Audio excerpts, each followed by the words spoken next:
Bonjour et bienvenue dans Histoire 2. Aujourd'hui, pour cette première vidéo, nous allons parler du compresseur.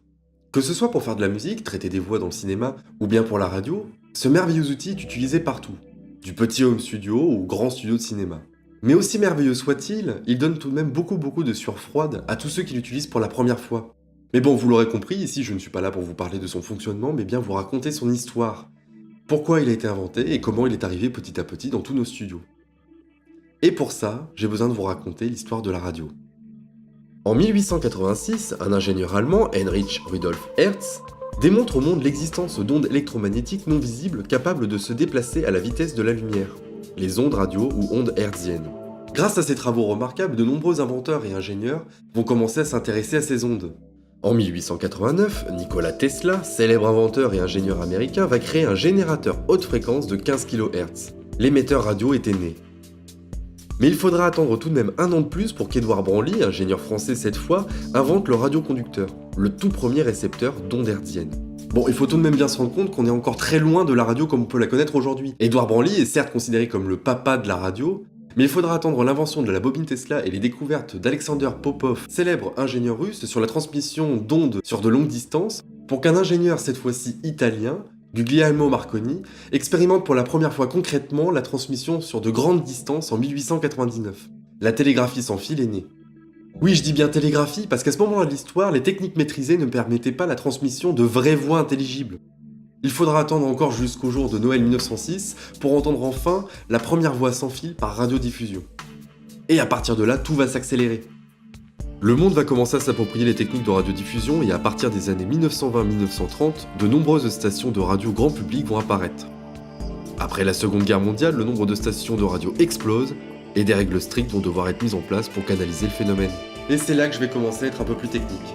Quand on cherche une radio, on cherche plus précisément une fréquence d'onde que le transmetteur radio utilise pour envoyer les données audio. En France, comme une grande majorité de pays, on a défini une bande de fréquence réservée à la radio commerciale. Elle est comprise entre 87,5 MHz et 108 MHz. On l'appelle la bande FM. Mais voilà, deux radios ne peuvent pas transmettre sur la même gamme de fréquences. Bon, vous me direz qu'une radio qui transmet sur 87,5 MHz et une autre qui transmet sur 88,5 MHz ne devrait pas se gêner. Mais c'est pas si simple. Une onde radio a une amplitude constante qui va encombrer la bande FM. Donc si l'encombrement est supérieur à 1 MHz, une diffusion sur la fréquence 87,5 MHz perturberait, voire empêcherait totalement la diffusion sur les fréquences comprises entre 86,5 MHz et 88,5 MHz. Et pour compliquer tout ça, le signal audio transporté par le signal radio va lui modifier cette amplitude.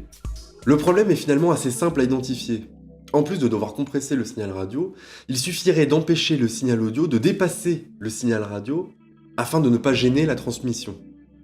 Bon, pour un exemple concret, cette feuille va être notre signal audio et cette enveloppe notre signal radio.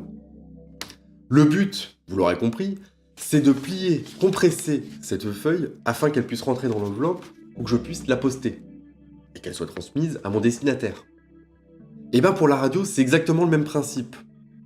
Le signal radio transporte le signal audio afin qu'il puisse être transmis à un récepteur. Mais là où il y a un autre problème, c'est que notre postier, sa sacoche est trop petite. Il faut qu'on puisse plier cette enveloppe pour qu'il puisse la ranger dans sa sacoche. D'où la nécessité d'inventer quelque chose qui nous permet de compresser le signal audio, mais aussi de compresser le signal radio. Et c'est dans les années 1950-1960 que les premiers brevets de compresseurs vont être déposés par les entreprises Sadia-Carpentier, Thomson, Philips ou encore CSF. Le compresseur audio est enfin né.